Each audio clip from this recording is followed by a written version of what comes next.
ప్రశ్న. బాబా హృదయాన్ని జయించేందుకు ఉపాయమేమి? జవాబు. బాబా హృదయాన్ని జయించేందుకు ఎప్పటి వరకు సంగమయుగం ఉంటుందో అప్పటి వరకు బాబా ముందు ఏమీ దాచకండి. మీ నడవడిక పైన పూర్తి ధ్యాసనుంచండి. అయినా ఒకవేళ పాపకర్మ జరిగితే అవినాశి డాక్టర్కి వినిపించండి. తేలికగా అయిపోతారు.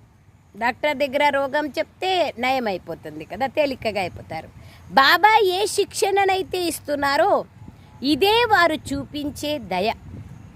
బాబా ఇచ్చే శిక్షణనే బాబా చూపించే దయ. కృప లేదా ఆశీర్వాదం, అదే దయ, కృప లేదా ఆశీర్వాదం. బాబా చదువు నేర్పించడమే దయ, బాబా చదువు నేర్పించడమే కృప, ఆశీర్వాదం బాబా అంటున్నారు. కాబట్టి బాబా నుండి దయ లేదా కృప కోరుకునేందుకు బదులుగా మీపైన మీరు కృప చూపించుకోండి.